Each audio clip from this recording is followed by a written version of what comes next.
Where is the wise man? Where is the scholar? Where is the philosopher of this age? Get down! Baltimore!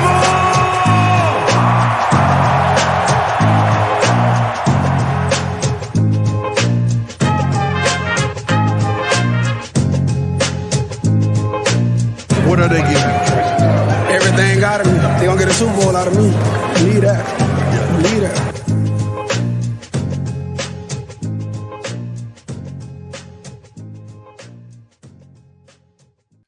All right, welcome on back to another edition of the Baltimore Beatdown podcast. A little bit of a false start there on the technical side of things, but that's okay. My name is Jake Luke. It is Friday, April 8th, as you're listening to this. I'm joined on my screen by Spencer Nathaniel Powers, and we are doing another edition of the Beatdown Big Board. Maybe a little bit of a micro pod today, a little bit of a smaller edition, because we're going to be covering a position that is frankly going to be a little bit of a 16 seed here, I think, as far as needs go. Maybe not quite that low, but it's just something a little bit different. How's it going, pal? Going quite well. We're on to the linebackers, my favorite position. Not a ton of guys. There's like guys that have traits. There's a lot of fast run and hit guys in this class. A lot of smaller type dudes for the most part. Leo Chanal is an interesting one that doesn't fit that, and a couple other later round guys, but just a little bit of a weird class. I don't know. It's hard to get a read on it. Ultimately. And we'll get into it, but I don't know. The Georgia guys, nobody had it easier than the Georgia linebackers, in my opinion. And it just really it puts a little bit of a skewer into trying to evaluate them, knowing that they had like legitimate monsters of the midway up front that were dominating. These guys are like all really fast and all really great, and they can run and they can hit, but they lived a life of luxury, so to speak. Devin Lloyd, a weird player. Mumma, kind of, that same Logan Wilson type from a couple years ago, same school, talks about him, plays like him, sounds like he looked up to him. Weird class, and we'll hit on this. I guess we hit on this at this point earlier. The Ravens don't end up signing Bobby Wagner, who would have completely sealed them off of taking any linebacker, probably, especially day one, maybe even day two. And now a little bit of I don't know. It's hard to get a read on this class overall. So I'm excited to get into it. Yeah, that's where I have some reticence about calling this a 16 seed as far as the bracket is going to wind up. Because, if they had gotten Wagner, then it would have been signed, sealed, delivered, because of the fact that you got Patrick Queen in the mix, obviously. You have Malik Harrison still kind of in the mix. He's had a weird last year of his life, not just football. And then LJ Fort maybe is going to be coming back at some point. Who knows with that? Josh Bynes, we know they've been talking to. I mean, there's some options here that are going to be present, but the draft and, maybe who they get or don't get is going to play into it a little bit. But yeah, it is kind of a weird class, isn't it? A lot of tall guys that I noticed. I feel like a lot of inside linebackers prototypically aren't over that 6'2" mark. I feel like is maybe a little bit the cutoff point. A lot of 6'3", even a couple 6'4" guys I noticed. Kind of interesting. Yeah, certainly there's a couple. And one big injury that really upset me was Damon Clark out of LSU, a player I was really ridiculously high on. Kind of had the prototype, the modern prototype, 6'2", 6'3", well over 230, close to 240 game. And he was rocked up. He's rocked up. He just looks the part, processed well, communicated well, very balanced game. Liked him a lot. He ends up with an Achilles, something of the sort. He had to get a spinal fusion, actually.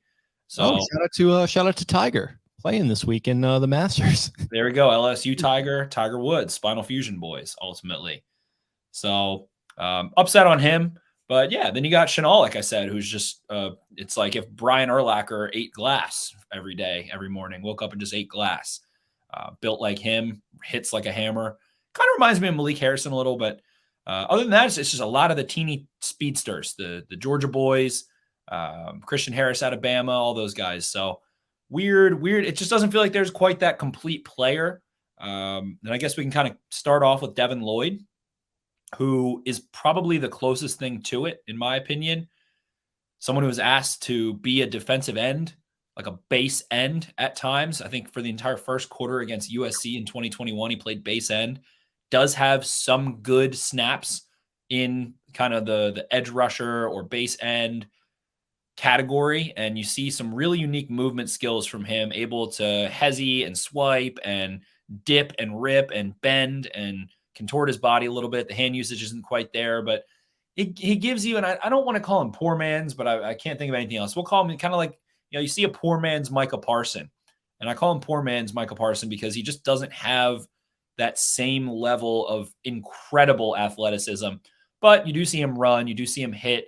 And I think the strongest thing for Lloyd that does encourage you the most is that he is a longer, lanky, has a lot of length, wingspan, arm length, taller, and he's a really great processor. He's super patient in the pass game. You see him constantly getting tons of depth. He looks really comfortable working 5, 10, 15, 20 yards downfield, turning and running, diagnoses really well, really cleanly, super patient. It feels like he's just a long presence in the middle of the field that makes quarterbacks think twice about where he might be or what he might be doing. Does make good breaks on the ball. I think some of his highlights, as they so often can be, are like low-hanging fruit. There's the pick six against Oregon that was like the quarterback stares it down, like half clutches it and then throws it right to him. And everyone's like, oh, wow, look at this play. But a lot of instances where he's really taking away first reads, primary reads, and baiting it and then jumping it and kind of daring quarterbacks to throw into it, breaks up passes, gets his hands on the football, and just has a knack in coverage, just gets it. Understands when to trigger, when to run, and runs well. As a run defender, not a guy that runs through blocks, that has that shock power. And that's something that maybe I overrate in my process and I'm trying to correct a little bit. But the thing that gets me horniest in linebacker play, which is my favorite position to scout, is when someone beats a block to their spot and shocks them with their hands and gives them, a push, pull, or rip, or just a clean, shock of the hands to go blow back into a block. And not a lot of guys in this class that do that. And I don't think that's really Lloyd's game at this point in time. So I would say that's the one hole. You see him process in the run game. You see him take some false steps, but then it all triggers, and you do see him with patience to let things develop if a blocker doesn't climb to him, and then he goes and fills. So I'd say I think he's a solid, above average run defender in terms of processing. Does have, a nice open field tackle capability and length, and can run and hit to that degree. But it just doesn't feel like he's, quite extraordinary in any aspect other than being maybe a high level pass defender at first. But it just feels like that's something that's really hard to project from college defense to NFL defense. And Patrick Queen honestly gives me some hesitation, because at LSU, I thought he was a really high level processor. And him going from from Dave Aranda's defense into Wink Martindale's defense, it just felt like it was night and day. Such a high level, pass coverage defender in college, comes to the NFL and he just looks lost. So I think it's really easy to look at Lloyd and Dean and some of these guys who played a lot in one system and it was in college and be like, yeah, they're going to be really high level against the pass. I just don't know if that's something that's easy to project overall. You like to see it. You'd rather see it than not see it. Whereas we'll get to Leo Chanal, doesn't know what the hell is going on behind him in the pass game at all. But it's just, not something I feel comfortable in projecting. Yeah. I think to the strengths, like you mentioned the word presence there, I think to start off, and that was kind of the first thing I wrote down was absolute stat sheet stuffer with physical presence in the middle of the defense. And I wrote that his physical profile as the prototypical inside linebacker helps him in that respect. So do you see him as that kind of prototypical inside backer then? Yeah, I mean, on third down, yeah, and I think that is where he stays. But he can move around. He can do some things. I think he's an awesome blitzer. He's a really fun blitzer that can, if a blocker doesn't attack him in pass pro, he will figure out an avenue to get by you. I mean, he's 6'3", he's right around 240, he's got 33-inch arms. There are edge rushers that are smaller than him. that don't have as much length as him. So he can do some interesting things. I just don't think I don't know. I don't know that he's going to immediately come in and be the high level processor against the run. And hopefully he does translate well from what he did in college in terms of closing throwing lanes, recognizing, some inside routes concepts, taking away the tight ends who sit or the running backs who leak, or anything in that sense, and able to carry some stuff vertically. So I see him, a lot of people call him like a Fred Warner type player. A lot of people, maybe look at Eric Kendricks, and I don't think they're wrong to do so. So I think that's the vision for what you have in mind. And again, can do a lot of different things. But again, I feel like he's kind of a hybrid-ish player, where you do want to move him around. You do want to let him rush the passer. So I don't know that he's someone you just park it inside linebacker and sit there and ask them to be a high-level run processor, and hopefully you're able to get some good on third down. But could be wrong there. I feel like there's a little bit more flavor to him, and I'm not sure that hiding that by asking him to just be that classic linebacker is the best usage. Yeah, I also wrote down good reflexes and reaction time. Some linebackers, to the Patrick Queen point that you mentioned, some inside linebackers get to the NFL and are a step slow in the passing game. I don't always expect this to be an issue with him. There will probably be some growing pains. I said uses his wide frame to blow up plays with ease, understands his length and how to use it pretty well. I said good at finishing plays, another prerequisite for a highly drafted linebacker. And recognition was an issue at times, but that he gambled and won here and there as well. So I said first round talent for Devin Lloyd. I'm not sure he's going to go in the first round, but that's the way I'm seeing it right now. Yeah, I have a borderline first, second grade on him.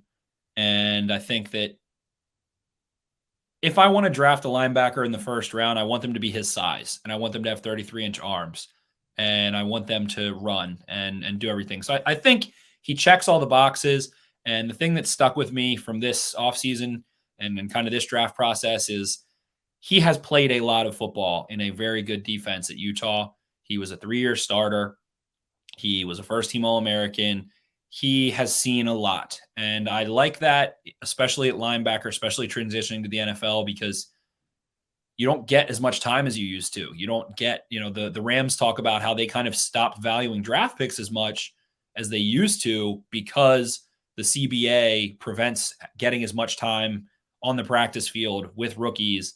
And you really want people that you're safe to bring in and play. And I feel like he is safe, and I feel like he will be a starter. And another comp I'll throw out is Akeem Davis Gaither plus. I think he's a little bigger than him. I think he's a little more natural fit as an inside linebacker than him, but definitely see some of that in his game too. And I think that he takes a little bit further. So the hope is with him, and what his best trade is, again, is using his size, using his length to take away the middle of the field in the pass game in many ways, close windows, force quarterbacks to continue through their reads and hold the football. And if he does all of those things, he's going to be a very good player. So I don't know why he wouldn't be able to do that. It is more complex. There are more 3- and 4-man route concepts. In college, there's more 2. So it's kind of, one guy goes one place, where the other one's going. So it can be a little bit more complicated, but he seems to have seen it all, had a ton of experience. Pac-12, a ton of teams that, like to spread the ball out, West Coast offenses, things of that nature, and navigated those really nicely. So ultimately, I do think Lloyd is a very, very solid overall player, if not spectacular necessarily. And I don't know if there is any spectacular linebacker in this class. All right, so who do you want to hit next if nobody's spectacular? Let's head to the Georgia boys, Nakobe Dean, Channing Tindall, and Quay Walker. Tough for me, just precursor to the 3 of them. Jordan Davis, Jalen Carter, Devontae Wyatt, Trayvon Walker, all the dudes they had up front. Nobody had it easier than Georgia's linebackers. They are all very fast. A lot of people say Nakobe Dean is the fastest linebacker in this class, but holy crap, man. When Channing Tindall sees it and opens up, I don't know if I can remember really anyone running better than him. He reminds me of Devin White in many ways. I'm not sure. He's not quite as fluid, a little more kind of stiff through the upper body, but he can absolutely gallop in space. It seems like he's just bursting through each step and getting faster.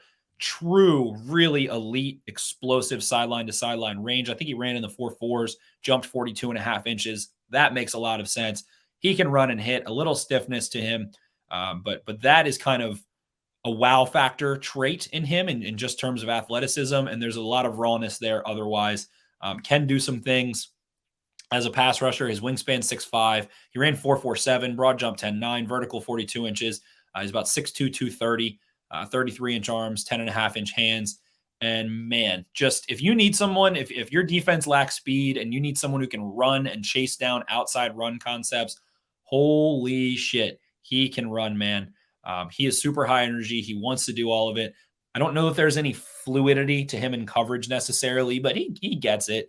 I don't think we saw anything special necessarily, but man, Devin White, in terms of just running and blowing something up, he hits like a freight train. Guys' knees, as soon as he hits a ball carrier, their knees are on the ground. It's not always like these Madden hit stick, helmet rocking kind of hits, but as soon as he touches them in space, they are tackled.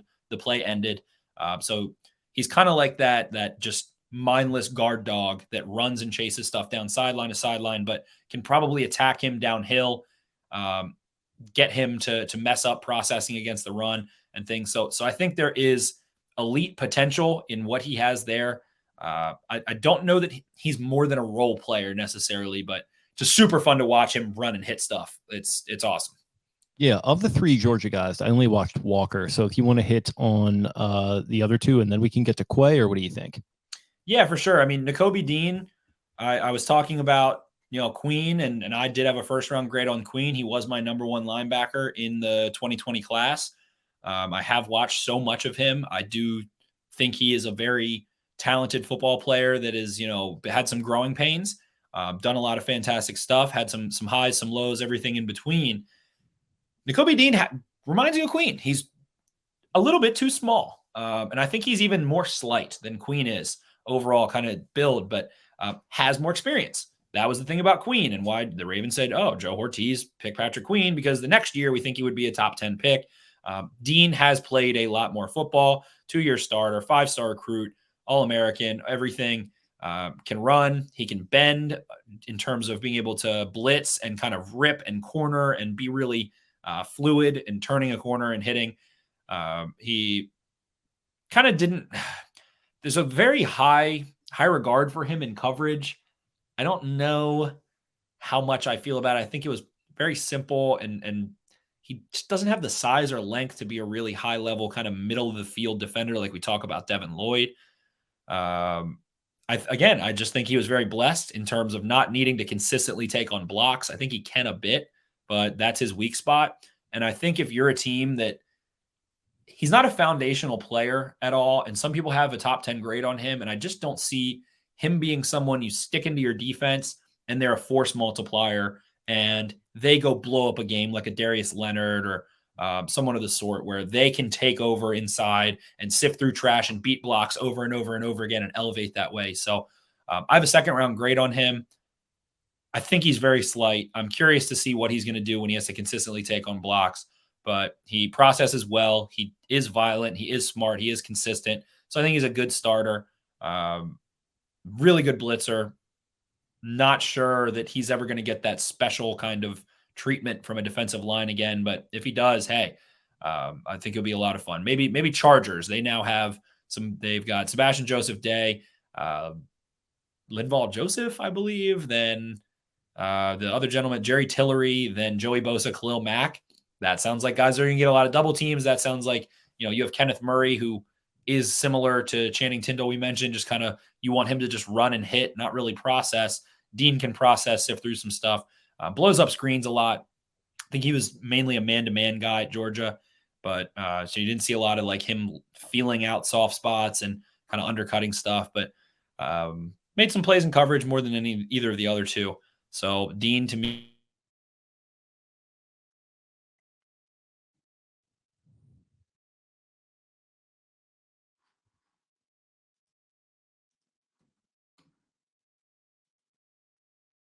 more than either of the other two. So Dean, to me, made some plays in coverage more than either of the other two.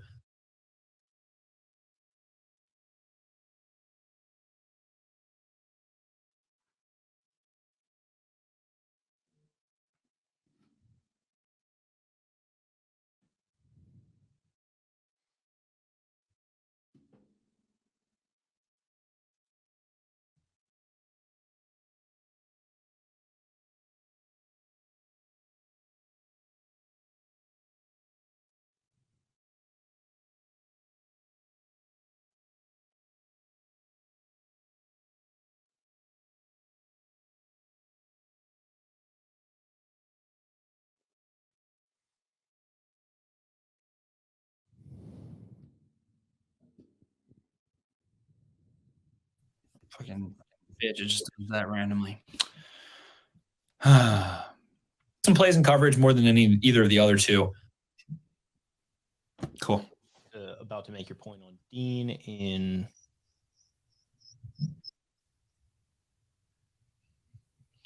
more than the other two, and I just don't know that he's ever going to be that real centerpiece of your pass defense in the middle of the field like Lloyd is, and that's why I have a higher grade on Lloyd, plus the fact that he's longer and stronger and down to get the friction under. So that sums it up for Dean for me. What do you got on Tyndall? Tyndall is the one that intrigues me the most in that horniness of violence out of those three. Or excuse me, we're talking about Quay Walker, not Tyndall, right? Actually, yeah, you're right. My bad. Yeah. So Quay Walker is the one that hits and surfs through traffic. Ran 4.52, 6'8" wingspan, 6'3", almost 6'4", 240. Hands, 32-inch vertical, 10-foot broad. He's all right. I think he navigates through trash, through condensed, tight run situations well. I think he's comfortable kind of being up at the line of scrimmage and initially attacking blockers. I think he deconstructs blocks well. I think he has a good feel for, I can beat this guy to the punch, or I can sift through and beat this guy to the spot and slip a block. I think he's a good run processor overall. I think he's the most reliable tackler of the three. I think he's one of the most reliable tacklers in this class. I think he knows in coverage how to not maybe be this high processor reading the quarterback, but I think he knows how to play man coverage to a degree where he can get his hands on somebody, make it tough at the stem, and a quarterback will just like move on past that. They're not going to think about it because they're like, oh, he's getting grabbed and pulled on and isn't open, essentially. So he is tall. He does play a little high at times. He's not quite as, Tyndall, like I said, elite speed. Nakobe Dean, very good speed. But I don't know that he has that same ability to run like them, but he can run. He can go cover sideline to sideline and hit outside stuff, but he's just not quite that legendary rangy player.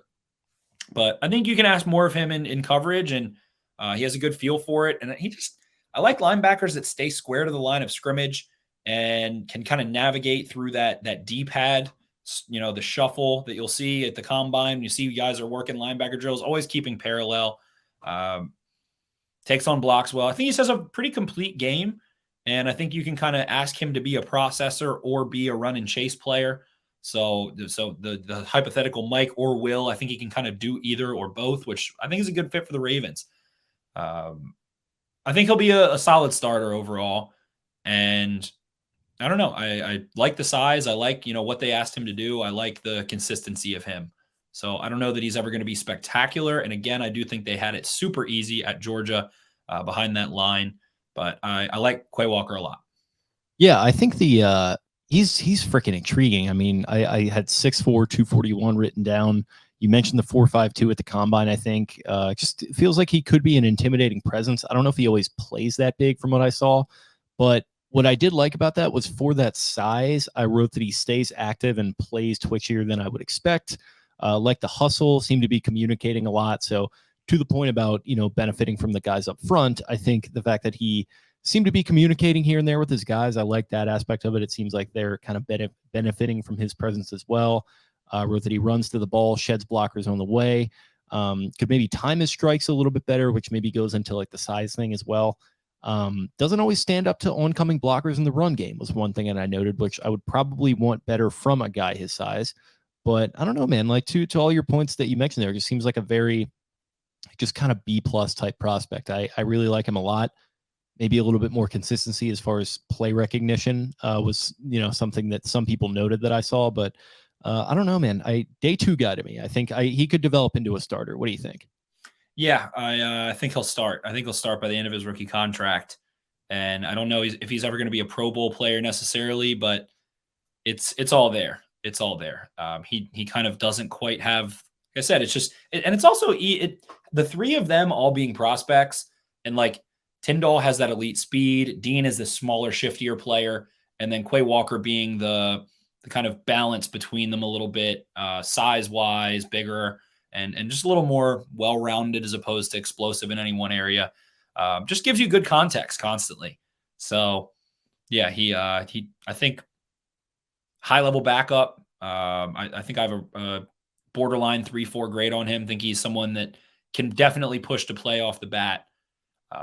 Just has prototypical size, and I'm not as high on him as like a Damon Clark, but he's kind of built the same way and just consistent. I think he's gonna be a good special teams player, good rotational linebacker that if he really wants to apply himself in the film room and with his body and everything, has everything needed to be a well-rounded 3-down linebacker. Nice. So like him a lot. Who do you want to hit next?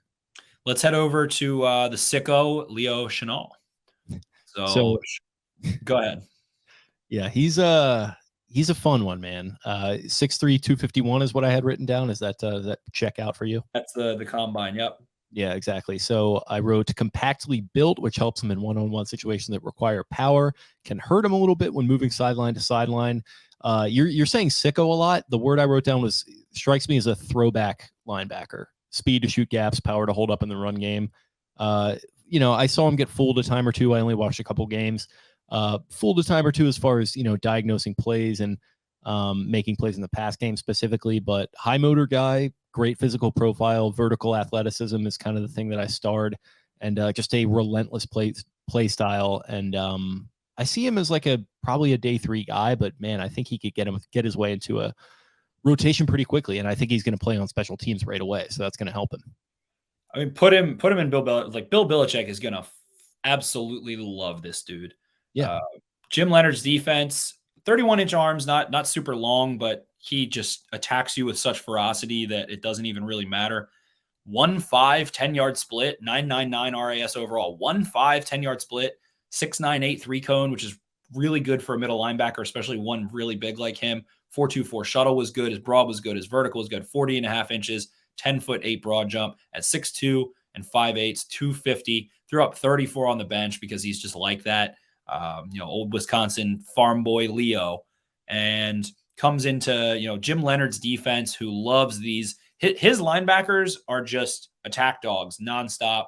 We saw it with a guy I loved last year, Zach Orr's brother, Chris, who ended up making it up onto the Panthers active roster at some point, but he just wants them to attack, blitz. They're a presence in the pass rush. They are fitting the run. Very, very, very limited coverage responsibility, which it was so interesting to see him have that shuttle and that 3-cone and the 40 and 10-yard split he had. It gives you some hope there that, all right, if I want to take this guy in the second round, I love him. I think he's a real sicko. I think he's going to be a thumping, physical down. Put him on the Detroit Lions, man. You want somebody who bites a kneecap, it's him. Uber physical. So gives me some confidence in his testing that he can do something working backwards or can do something in space, in coverage. It just felt like they didn't really care what he did as like that spot dropping, hook defender or curl defender. And he just got really wide and his feet were really slow. And he was indecisive, didn't have any sort of sense of processing or anything like that. They weirdly got more out of that from Noah Burks, I feel like. I don't know if you watched a ton of him, but Definitely.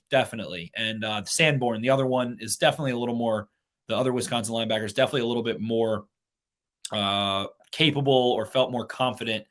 But he's just, so out of this class, it's Tyndall's explosiveness that stands out. I guess Devin Lloyd's, kind of presence in the pass game, and then sticking Leo Chanal in the A-gap and absolutely wrecking shop, devastating a Tyler Linderbaum, devastating Big Ten, big boy, NFL quality, 4-star, 5-star offensive lineman, putting them 3 yards in the backfield.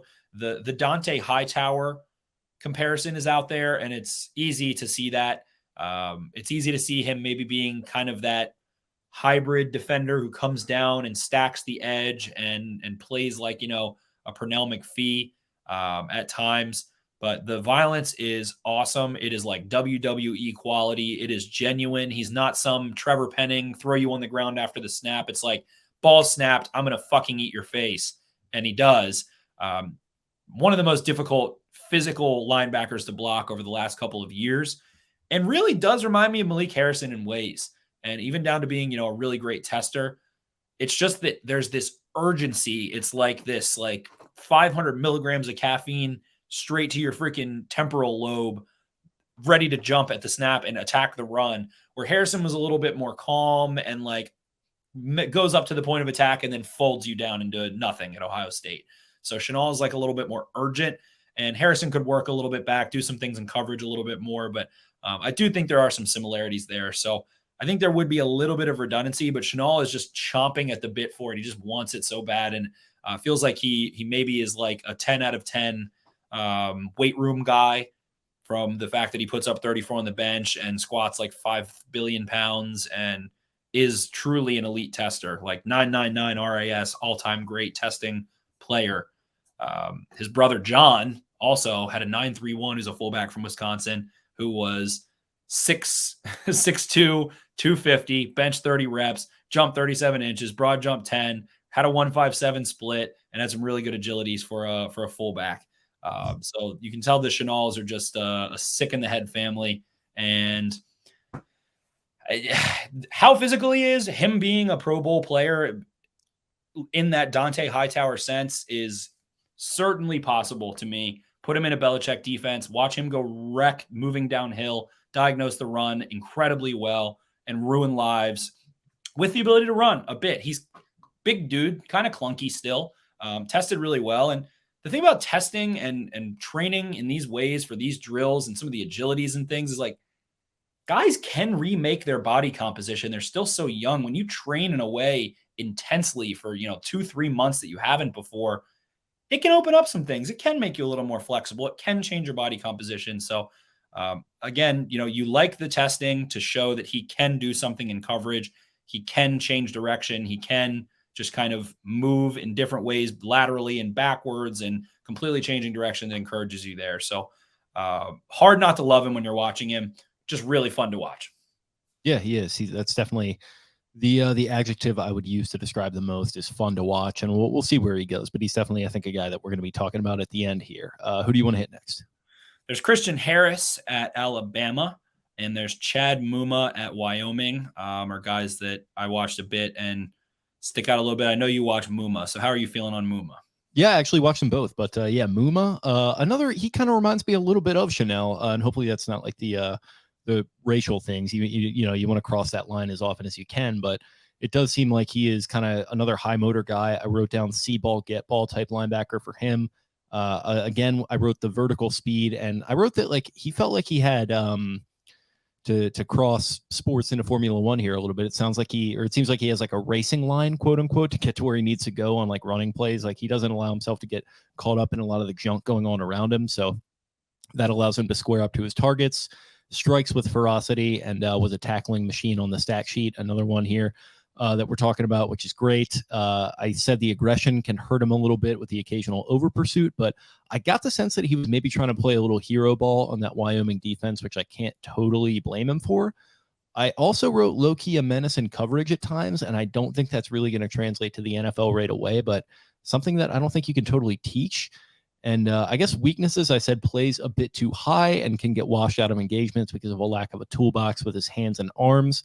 Day 3 guy, but could be a diamond in the rough special teamer who develops into something for the right coaching staff. So to me, he's more of like a little bit of a later, and again, not to use like poor man's version of Chanal, but that's kind of what I'm thinking with him. Yeah, and you see, the Logan Wilson, who was a safety converted to linebacker. You see Mumma, who probably second, I would say, to Devin Lloyd in this class, understands how to impact that underneath coverage area.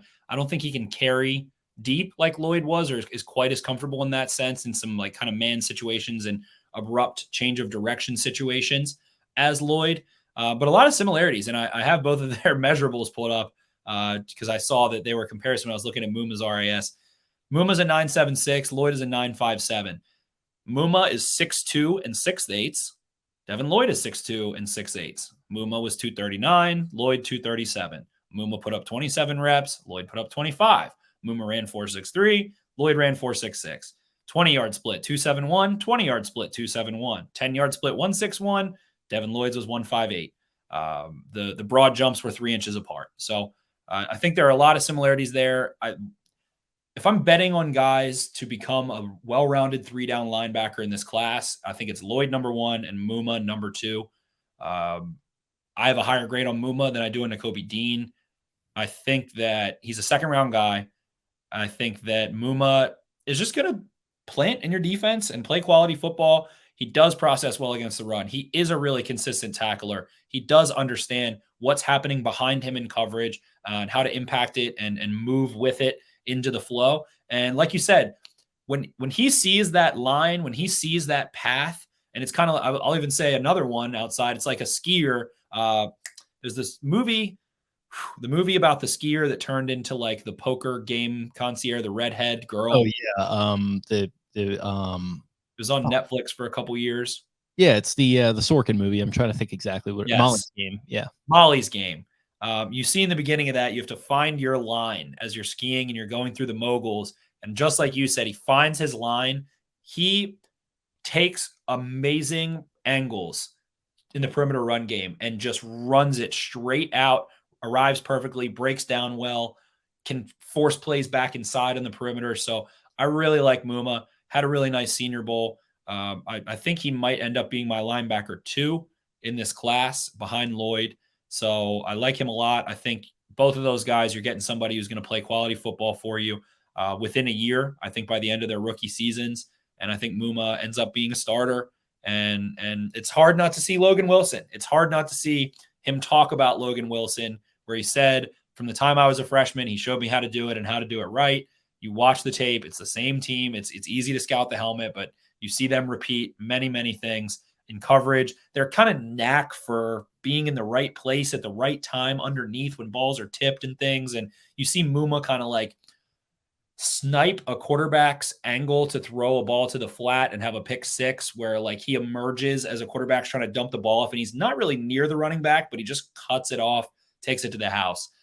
So makes a lot of plays underneath in coverage, has that kind of feel for it, which is again, tough to project continuing, but we watched it happen for Logan Wilson, where Logan Wilson did it in Wyoming. He's doing it for the Bengals, balls falling into his hands all the time. And I see that same thing from Mumma. So I think he's going to be a real good player, real quick. Measurables off the table. There's the experience, solid tackler, knows what he's doing relatively in coverage, enough where you feel confident to leave him on the field on 3rd down. So very big on Mumma. Think he's a player. Yeah, he's definitely going to be a player. And I am interested to see when he goes, because I feel like we're a little bit off as far as our valuations go. I think I'm probably getting a little bit biased against the positional value. Maybe I just prefer primo position studs. I've always said that roster construction is just my favorite topic. So yeah, maybe that's where that's coming from. But yeah, it'll be kind of an interesting range for some of these guys, especially with them being weird prospects. But that's Mumma. What do you got on old Christian Harris, Alabama? I think him and then there's another one, Brandon Smith out of Penn State, who both just, they do it all, but they don't break down well and they don't change direction to arrive to tackle human beings well. So you see a good bit of missed tackles for Christian Harris, but I think that for a smaller guy, he is violent. I think more so than Nakobe Dean, who's relatively the same size. Harris ran 4.44, the 1.53 10-yard split, broad jump 11 feet. Just a hair over 6 feet tall, 226. So another smaller guy, but runs, hits. I think he has good block deconstruction. I think he works through trash well. He knows how to, it felt like he had good cadence with how Alabama's front was going to move, how their line was going to move, and where his holes would emerge. I think he processes against the run well. I think he can turn and run. Like in coverage, I think he can carry a seam. He's got 4.4 speed, not quite as tall or long as you would want to see, but just gets his ankles broken in stupid situations a lot. And it's really frustrating. So I think he's going to miss a lot of tackles. I think he did miss a lot of tackles. I think he's going to continue to, but other than that, I like him. I like him a lot. I have yet another like borderline 2nd, 3rd round grade on him. I know Derek Clausen, who QB Claus we've had on this podcast and does linebackers for Bleacher Report, has a 1st round grade on him. Someone that I usually am in lockstep with, but I don't quite see a 1st round grade. But Another one where of the skill sets, he's pretty close to Dean. He's the same size as Dean. It's hard to distinguish them from each other, but I think that he's just more violent than Dean. I think there's more hand usage, more understanding of block deconstruction and how to attack the chest plate of an oncoming blocker. Good processor against the run, but again, just misses one metric shitload of tackles, and it's very frustrating. Yeah, he is. He's another guy that's like kind of fun to watch, maybe in a little bit of a different way than some of the taller guys at the position. I said I like the lateral agility and hip fluidity on display here. He's able to make himself small through the strike zone in the run game and slip blocks with relative ease.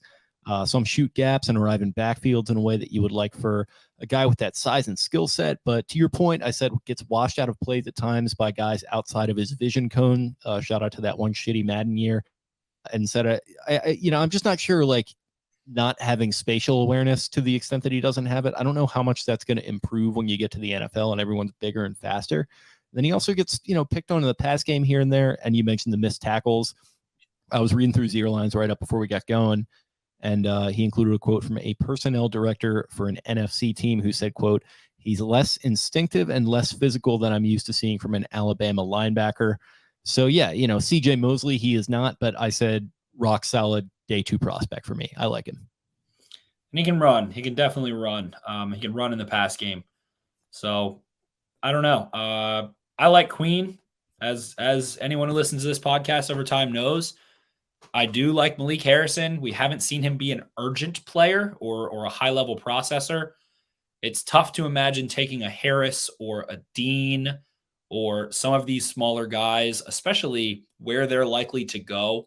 It feels like Dean is, by everyone's account, a first-round lock. Harris, probably a day, early-ish day 2 guy. Don't see him really maybe getting into the 70s. I would think he goes top 50, top 60. So don't think they're really guys that are going to be in play for the Ravens with Queen already there. I feel like the Ravens have a real commitment to him too. So I'd be pretty surprised to see a very similar body type, run, smaller player get brought in to play linebacker. But if there was one guy that I do really like, and I know Lance Zierlein did put me on to, but Malcolm Rodriguez out of Oklahoma State, who was a 3-time state champ as a high school quarterback, was a 2-time state champ as a high school wrestler, has been a 4-year starter at Oklahoma State, whose defense was sick nasty this past year. 3,000 defensive snaps in his career, 500 special team snaps, has 300 career tackles, 7 forced fumbles, and he only has committed 3 penalties in his career. 5'11", like 225, but he's like, that's why it's frustrating with Harris and especially with Dean. Rodriguez is the same, weight and height, but he just looks more stout and explosive and thicker through the trunk. And I love Malcolm Rodriguez. Think he has like 29-inch arms and is 5 foot, like barely 5'11" in the 220s. But man, when he like I said, 2-time state champion wrestler, never misses tackles, understands how to work through trash, understands how to close throwing windows, just doesn't have the measurables and maybe not quite the testing, but a really fun player and a guy that I just wanted to mention. What is his? There we go.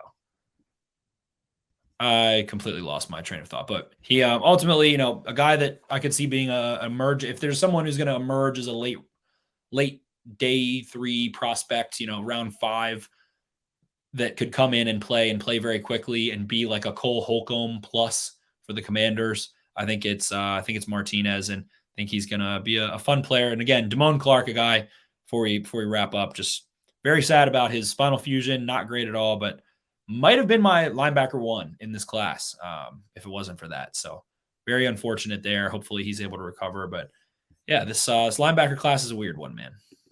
All right. Well, with it being weird, I am exhausted on guys. It sounds like you are too. You ready to vote on our 4? Let's do it. So it sounds like Chanal is going to be in the mix here for you. And I like that too. Yeah, that's fine. I just think he's what they have lacked in some ways, that physical presence. And again, it does remind me of Malik Harrison, but It's going to be year 3 for Malik Harrison, and he hasn't really found the field yet a ton. Coming off of a difficult situation, so some competition might not be the worst thing there. Who do you want next? Let's go Devin Lloyd. Let's throw Devin Lloyd in there. Don't think it's the craziest thing in the world if they took him in the first round, but I know a lot of people would be in a tizzy. Yeah, they certainly would. Holy Christ. I kind of hope that happens in some respects, just to see the meltdown. Okay, so we got Devin Lloyd, we got Leo Chanal. Some intriguing options left here. Who you liking of the guys that we've talked about for the remaining 2? The 2 that come to mind for me are Mumma and Quay Walker. Mumma and Walker. Okay. I'm in agreement there. I actually I might have thought Christian Harris, but I don't know. Kway Walker is probably the better player, and they're probably going to be in the mix around the same time. So yeah, I'll go with you on that, Kway Walker. So we got for our 4 at inside linebacker, Devin Lloyd, Quay Walker, Leo Chanal, and Chad Mumma. Interesting. Some interesting group of coconuts there. It really is. I think as far as like the other position groups have gone, it felt maybe a little bit more traditional in some respects. Offensive line, you're running much more of a gamut because you're talking about different positions themselves. But yeah, this one just it kind of threw me off my spot a little bit, but in a fun way. I enjoyed it. That's what the Beatdown Big Board is for the funk, baby. It certainly is. So I guess that is all we have got for you guys today on this glorious Friday. Got anything else, bud?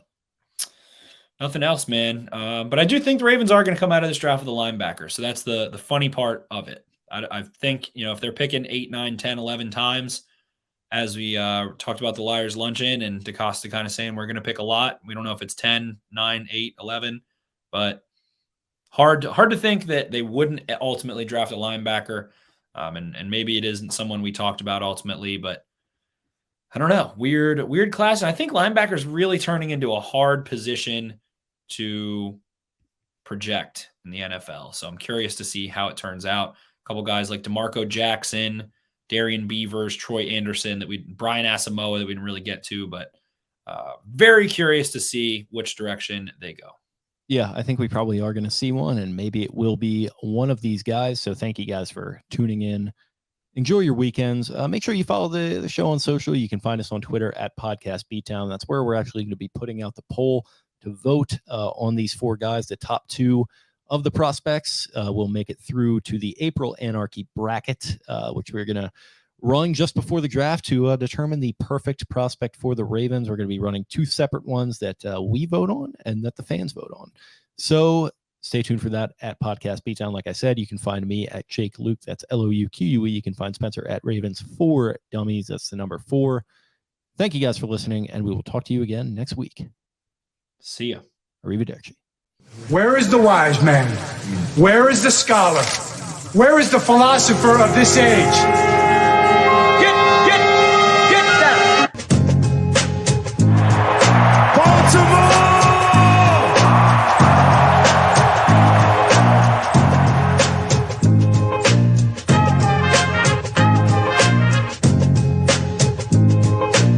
What are they getting? Everything out of me. They gonna get a Super Bowl out of me. Believe that. Believe that.